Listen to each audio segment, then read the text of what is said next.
大家好，欢迎收看公子视频节目，我是公子沈。大家听过辟谣，听过造谣，但是有没有听过辟谣式造谣，或者是造谣式辟谣？中国有着非常严的舆论审查，在网上他会想方设法的把所有的对政府不利的消息都说成是谣言。那么政府呢，也有时候会站出来去辟谣，但是他们的辟谣往往是通过造谣的方式去辟谣的，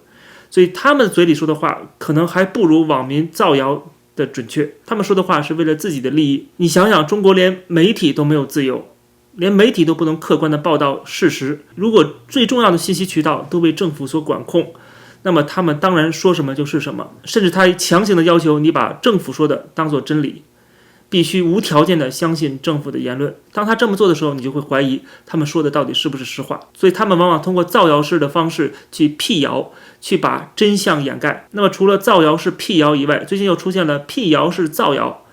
怎么回事呢？在微博上面突然出现了很多人在讨论一个话题，说日本媒体造谣2000万中国人将会赴日旅游，出现了好几条关于这个话题的热搜。有一个话题叫做日媒说的2000万中国游客在哪儿，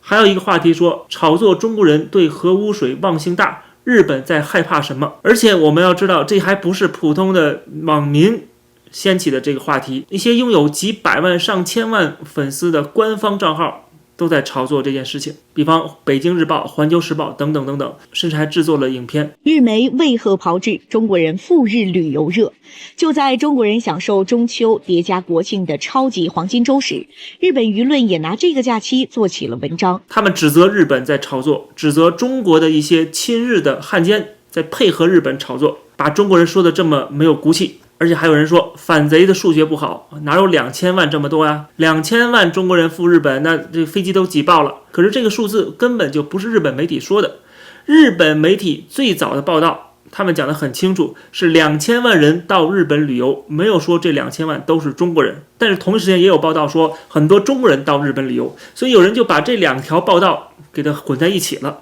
就说是2000万中国人，实际上2000万是来自全世界各地的人。但是中国人也确实大量的到日本，就在今年8月份，赴日本旅游的中国人入境人次高达36万4100人。日本都排核污水了，严重污染环境了，简直像地狱一般，都没法待了，有核辐射了，那你怎么还有36万人次入境日本呢？所以说，第一，这件事情本来就是误传，所以中国爱国网民批评日本造谣，这个根本是不对的，没有这么回事。那么第二呢，有些人可能知道这个是一个谣言，但是他们还去炒作，目的就是攻击日本媒体，攻击日本政府。比方说北京日报的官方报道，他就通过造谣日本媒体造谣的这种方式去攻击日本，说日媒堵住耳朵蒙上眼睛说瞎话，无非是想借势炒作。到底是谁在借势炒作？写了一个长篇大论在谈论一个根本是虚假的事情，你不是在借势炒作吗？然后说日本媒体将日本渲染为人人向往的香饽饽，日媒似乎陷入了一种无限自嗨模式，人家从来都没有这么报告过，只不过如实讲到底数据，政府公布的数据是什么就完了。今年有1500多万人次的入境，这是一个事实，这没什么可造谣的，人家哪自嗨了，对吧？你看中国媒体对这个一个虚假信息的反应，就看得出他们自己在无限自嗨，但是他们自嗨对象根本没这回事儿，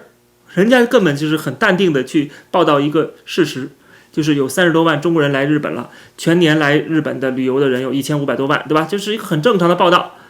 但是到了中国这儿，就变成了日本媒体在自嗨。那最后呢，我们可以看到人民日报的这篇文章话锋一转，就开始骂日本排海了。可是国际原子能机构的年度大会刚刚闭幕，在会议上面177个成员国，只有中国一个国家公开反对日本排海，除了有些国家没有表态以外，大多数国家都是对日本表示理解和支持。从这可以看出谁是站在国际社会的一边，谁现在是孤家寡人。但是中国的政府跟媒体给自己人民洗脑，就把日本说成是一个人类公敌好像全世界都站在中国这一边，共同的谴责日本一样。它不就是蒙蔽人民吗？创造出这么一个这个信息的 bubble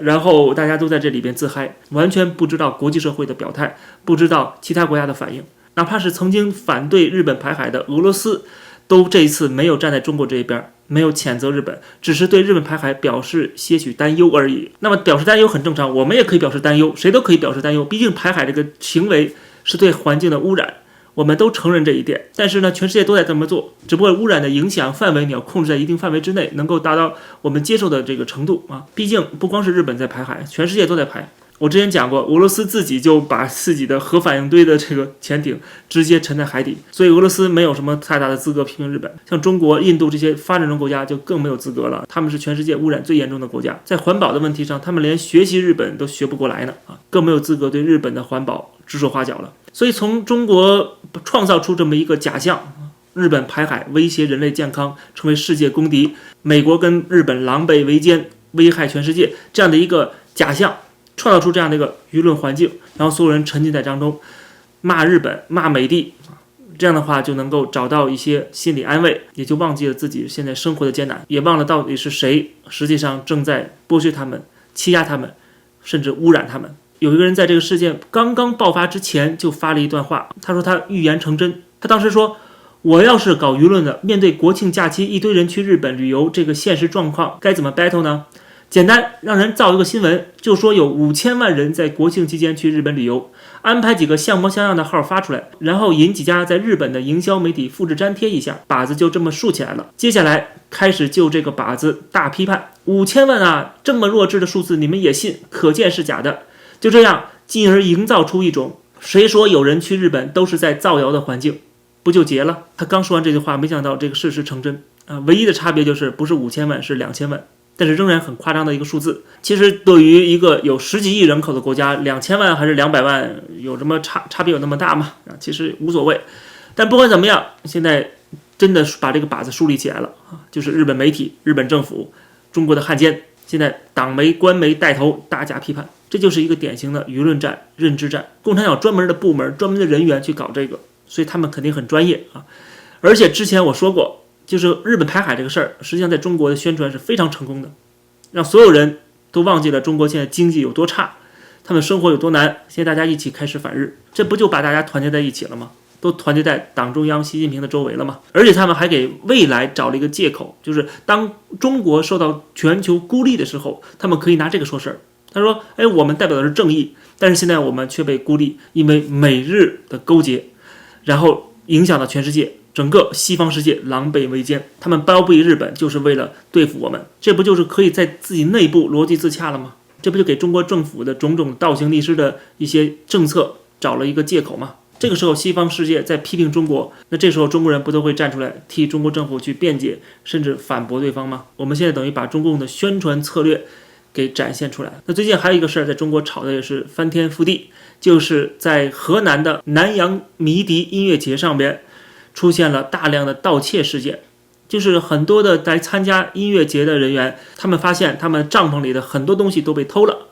有的是相机，有的是手机，有的是睡袋等等等等，还有一些打包好的衣物。那这些小偷到底从哪儿来呢？原来这些小偷就是当地的居民，他们看到有很多人来这个音乐节，终于找到猎物了。看到这个场景，很多人就开玩笑说这是中国版的零元购。中国的一些爱国五毛粉红媒体喜欢去讲美国的零元购多严重，对吧？因为美国的一些社会底层的人，他们趁着这个没有警察的时候，比如说黑命贵的那个运动时期，就有很多人借着这个场运动去打抢。当然这种情况在美国、在加拿大这些国家属于是一些治安问题啊，但是只要美国社会有什么事件，中国媒体都喜欢拿出来讲啊，甚至放在新闻联播上讲美国现在多么乱，他们现在自己自顾不暇，他们不想着怎么去照顾好自己的人民，却想着怎么对付中国，他们注定会失败。我们风景这边独好啊，一般就是这么宣传嘛。你宣传半天人家的零元购，你自己也来了零元购啊，这是反噬效果。你看网上有人说，临走的时候南洋给我了一个大惊喜，他在这个音乐节搭了帐篷啊，起床之后呢去上厕所，回来之后不到10分钟，帐篷就被人端走了。我里边的鞋子、秋裤、睡袋、打包好的天幕、衣服、袜子、苹果耳机3袋、裤衩全被人偷走了。幸亏有习惯去厕所要拿手机，要不然连手机都没有了。除了这些参加音乐节的音乐迷被偷了以外，还有现场的很多的商家，摆 booth 的商家也被偷了。南洋迷笛集体被偷，请问该黑谁？说南洋迷笛的后续就是大部分的商家全部被偷，整个摊位都被搬空。有人说自己丢了1.5万左右的东西，还有2015年到现在的谜底手环，还有存着10几年来和家人照片的相机。他在警局的监控亲眼看到那个人把他的东西拿上了摩托车，现场几乎没有几个人幸免，都纷纷的丢东西，甚至还有人组织了丢失财物的接龙登记。来自深圳的这些音乐迷最后做了一个非常详尽的统计。而且最可笑的是，在现场有人报警之后警察来了，把这个偷盗的人给抓了之后呢，说问你们怎么进来的，进到这个音乐节的，他们说从狗洞钻进来的。然后警察就说那你们再从这狗洞再钻出去就把他们放了。然后他们就说你怎么能放人呢？警察说你们有什么证据证明他们偷了东西呢？没有证据就不能够抓他们。后来他们才知道，原来这2个偷盗的人就是当地村主任的亲戚，这个警察就是跟他们一个村的。有人解释说，从村民肆无忌惮的行动当中就可以看出，这次的偷抢事件是这些人抱着法不责众的心理进行了一次集体行动，参与的人不少，手法纯属简单粗暴，毫无顾忌，见物就拿，甚至开来了卡车装货。就连这些包容度极高的摇滚乐迷都难以理解，用他们的话来讲，见过偷的，没见过这么偷的。还有人说，刚刚从营地才走，现场上到70岁的大爷大妈，下到10岁的小孩，都看着3轮车、电瓶车在营地外虎视眈眈，每个车子上都有战利品。现在这个事情已经吵得不可开交，有人说这是当地的这个民风太差，穷山恶水出刁民。但是也有人说，你这样做法是在贬低所有河南人，是一种地域的歧视。但是到底为什么当地的村民会有这样的想法，觉得偷盗是正常的而且是集体行动，警察还管不了他们？当然由于互联网的作用，这个事儿现在搞大了全中国都知道了，现在中央部门都介入，要求当地政府去严查，也确实现在抓了好几个偷盗的人。我想他们还没有机会去销赃，这赃物可能会归还。但是我们从这件事情当中就可以看出有很多的问题，而且这些问题都是无解的制度性问题。你说这些人是职业小偷吗？他们不是，他们就是当地的村民，他们有自己的工作也许他们有些人无业但是有可能有些人是种地的，有些人是做一些小买卖的。但不管怎么样，他们都是当地的普通居民。按说我们对农村农民的印象应该是淳朴、善良、老实巴交但实际上中国的农民并不是这样，当地的道德礼仪、风序良俗早就被破坏殆尽了。共产党就号召这些底层的劳动者，这些无业游民，这些流氓地痞，让他们加入革命队伍，去批斗地主，去打土豪分田地。其实这种做法不就是不劳而获、目无法纪吗？甚至杀人放火、欺男霸女，他们把这些所有的行为合理化了，说这是革命，说这是阶级斗争。我们是无产阶级，我们就要对你这些资产阶级进行专政。所以你可以看到，过去共产党已经搞了这么一套之后，经过几十年，农村的这些善良、这些淳朴早就已经消失了。他们所谓的翻身做主人，通过的什么？通过的是血腥的手段，屠杀、活埋、虐待用这种手段，他们把人性之恶给无限放大。所以说，共产党经过那个土改，然后到后面的反右，对付知识分子，后来的文革，又对所有的当权者再来一轮就是说到后面过去几千年的那种农业社会的传统教化，包括他们对当地的士绅阶层、知识分子的尊重，都已经荡然无存。所以今天的中国社会没有礼仪，没有道德，也没有文化。这3样你能找到的就是在大城市，在沿海地区可能你还能够讲点秩序，因为这是西方现代资本主义的输入给你带来点秩序。但是过去中国传统的秩序已经被打破，这就出现了一个反差，就是大城市沿海地区，因为它有西方文明的输入，所以它显得比较有秩序，比较有礼貌，比较讲规矩，治安也会比较好一点。但是在2、3线城市、小地方，甚至到农村，西方文明秩序没有进入的比较少的地方，那么就会出现这种情况，在河南的迷笛音乐节这种现象。再加上现在又面临了一个新的问题，就是